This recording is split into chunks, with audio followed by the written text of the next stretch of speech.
Listen up, because if you're chasing pleasure just for the sake of it, you are on the fast track to mediocrity. You have probably been told to do what makes you happy in the moment. But Miyamoto Musashi's second principle says otherwise. Do not seek pleasure for its own sake. And trust me, this one lesson can flip your entire life script if you let it.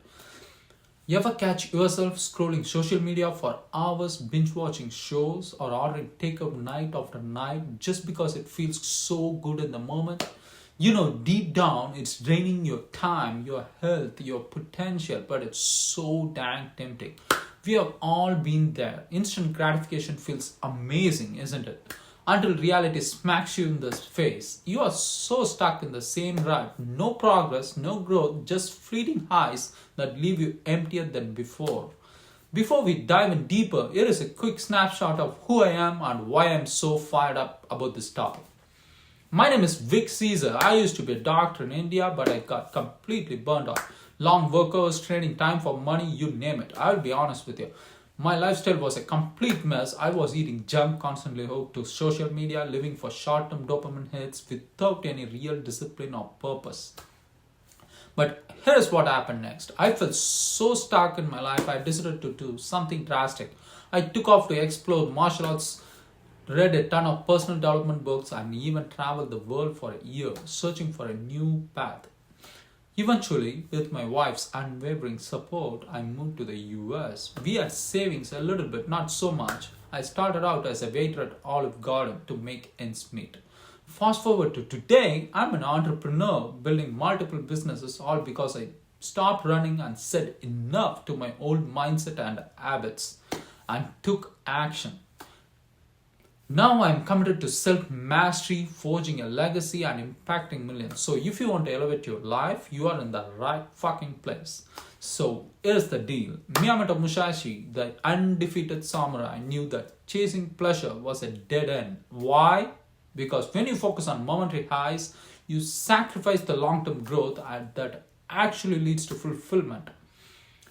And that's exactly what this principle is about. Do not seek pleasure for its own fucking sake. This doesn't mean you should never enjoy life. It means you don't let those fleeting pleasures run the show.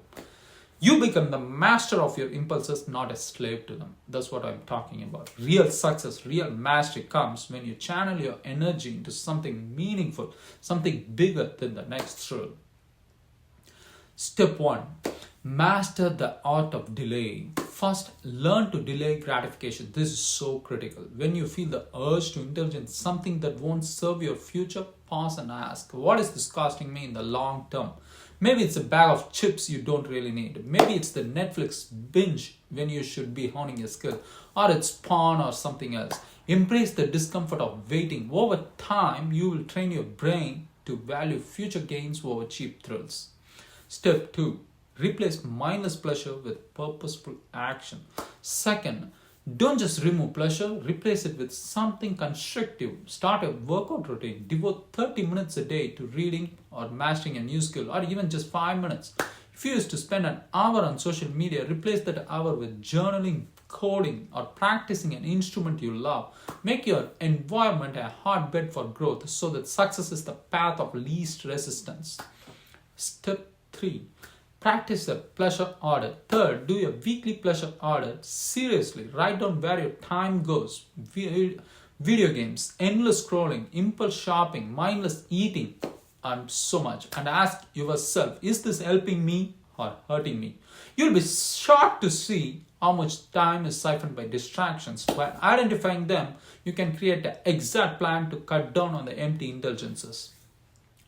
Hold up, I'm not saying become a monk and never have fun. Here is the bonus act. Reward yourself whenever you want, but make it contingent on achieving specific goals. Want to watch a movie? Only do it after you have hit your daily workout target or completed your side hustle task. This way, you turn pleasure into a motivational tool instead of letting it dictate your life. Look, if you truly want to forge a legacy, build a business, and live with relentless purpose, stop letting cheap pleasures hijack your life. Musashi's principle is simple yet profound. Don't chase comfort at the expense of your destiny. That's what I'm speaking about. Now, here's my challenge. Drop a fucking comment below sharing one pleasure you're gonna cut down on this week. Are you deleting a social media app, ditching late night Netflix, or skipping the extra junk food? Let me know. Whatever it is, call it out and let's hold each other accountable. And finally, if you feel this deep in your bones, hit the like button and subscribe because we are just scratching the surface of self-mastery, wealth building, and forging a life of true impact. I'm Vic Caesar, and remember, you were born for more than chasing momentary highs. Just go there, break the cycle, and build something legendary together. What do you say? We'll see you next time. Bye.